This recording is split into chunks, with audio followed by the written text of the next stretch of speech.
ಮಳೆಯ ನಿರೀಕ್ಷೆಯಲ್ಲಿ ಕಣ್ಣು ಆಕಾಶದತ್ತ, ಮನಸ್ಸು ಮಾತ್ರ ಶ್ರೀರಾಮನತ್ತ. ಮುಂಗಾರು ಮಳೆ ಕೈಕೊಟ್ಟು ರೈತರು ಸಂಕಷ್ಟದಲ್ಲಿರುವ ಸಂದರ್ಭದಲ್ಲಿ ಧಾರವಾಡ ಜಿಲ್ಲೆಯ ರೈತರ ತಂಡವೊಂದು ಅಪರೂಪದ ಸಂಕಲ್ಪ ಕೈಗೊಂಡಿದೆ.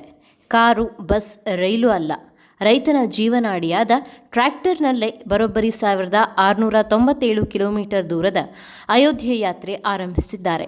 ಉತ್ತಮ ಮಳೆಯಾಗಿ ಹೊಲಗಳು ಹಸಿರಾಗಲಿ, ಅನ್ನದಾತನ ಬದುಕು ನೆಮ್ಮದಿಯಾಗಲಿ ಎಂಬ ಆಶಯದೊಂದಿಗೆ ಹೊರಟಿರುವ ಈ ವಿಶಿಷ್ಟ ಭಕ್ತಿಯಾತ್ರೆ ಈಗ ಎಲ್ಲರ ಗಮನ ಸೆಳೆಯುತ್ತಿದೆ.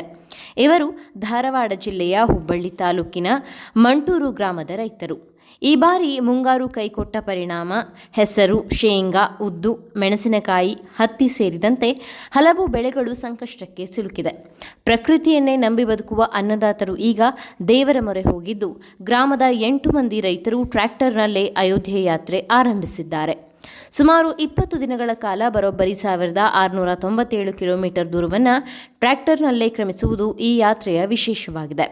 ಕೇಸರಿ ಧ್ವಜ ಹಾಗೂ ಶ್ರೀರಾಮನ ಬ್ಯಾನರ್ನಿಂದ ಅಲಂಕರಿಸಿದ ಟ್ರ್ಯಾಕ್ಟರ್ನಲ್ಲಿ ರೈತರು ಅಯೋಧ್ಯೆಯತ್ತ ಪ್ರಯಾಣ ಬೆಳೆಸಿದ್ದು, ಶ್ರೀರಾಮಲಲ್ಲ ದರ್ಶನ ಪಡೆದು ರಾಜ್ಯದಲ್ಲಿ ಉತ್ತಮ ಮಳೆಯಾಗಲಿ, ರೈತರ ಬೆಳೆಗಳು ಸಮೃದ್ಧವಾಗಿ ಬೆಳೆಯಲಿ, ಅನ್ನದಾತನ ಬದುಕಲ್ಲಿ ನೆಮ್ಮದಿ ನೆಲೆಸಲಿ ಎಂದು ವಿಶೇಷ ಪೂಜೆ ಸಲ್ಲಿಸಲಿದ್ದಾರೆ. ಯಾತ್ರೆ ಆರಂಭಕ್ಕೂ ಮುನ್ನ ಮಂಟೂರು ಗ್ರಾಮದ ಶ್ರೀ ವಲ್ಲಭೇಶ್ವರ ದೇವಸ್ಥಾನದಲ್ಲಿ ವಿಶೇಷ ಪೂಜೆ ನೆರವೇರಿಸಲಾಯಿತು. ಟ್ರ್ಯಾಕ್ಟರ್ಗೆ ಪೂಜೆ ಸಲ್ಲಿಸಿ ಕೇಸರಿ ಧ್ವಜ ಕಟ್ಟಲಾಯಿತು.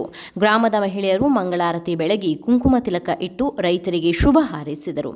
ಗ್ರಾಮದ ಹಿರಿಯರು, ಯುವಕರು ಹಾಗೂ ಬಿಜೆಪಿ ಯುವ ಮುಖಂಡ ದೇವರಾಜ್ ದಾಡಿಬಾವಿ ಸೇರಿದಂತೆ ನೂರಾರು ಗ್ರಾಮಸ್ಥರು ರೈತರಿಗೆ ಆತ್ಮೀಯವಾಗಿ ಬೀಳ್ಕೊಟ್ಟರು. ಒಂದೆಡೆ ಮಳೆ ಇಲ್ಲದೆ ಹೊಲಗಳು ಬತ್ತುತ್ತಿದೆ, ಮತ್ತೊಂದೆಡೆ ಭರವಸೆ ಕಳೆದುಕೊಳ್ಳದ ರೈತರು ದೇವರ ಮೇಲಿನ ನಂಬಿಕೆಯನ್ನ ಹೊತ್ತು ಸಾವಿರಾರು ಕಿಲೋಮೀಟರ್ ಪ್ರಯಾಣ ಆರಂಭಿಸಿದ್ದಾರೆ. ಕಾರು ಅಲ್ಲ, ಬಸ್ಸು ಅಲ್ಲ, ರೈತನ ಬದುಕಿನ ಪ್ರತೀಕವಾದ ಟ್ರ್ಯಾಕ್ಟರ್ನಲ್ಲೇ 1697 ಕಿಲೋಮೀಟರ್ ದೂರದ ಅಯೋಧ್ಯೆ ಯಾತ್ರೆ ಕೈಗೊಂಡಿರುವುದು ಈ ಕಥೆಯ ವಿಶೇಷ. ಮಳೆಗಾಗಿ, ಬೆಳೆಗಾಗಿ, ಅನ್ನದಾತನ ಉಳಿವಿಗಾಗಿ ಆರಂಭವಾದ ಈ ಸಂಕಲ್ಪ ಯಾತ್ರೆ ಕೇವಲ ಧಾರ್ಮಿಕ ಯಾತ್ರೆ ಅಲ್ಲ, ಸಂಕಷ್ಟದಲ್ಲಿರುವ ರೈತನ ಆಶಾವಾದ ಮತ್ತು ನಂಬಿಕೆಯ ಪ್ರತೀಕವಾಗಿದೆ.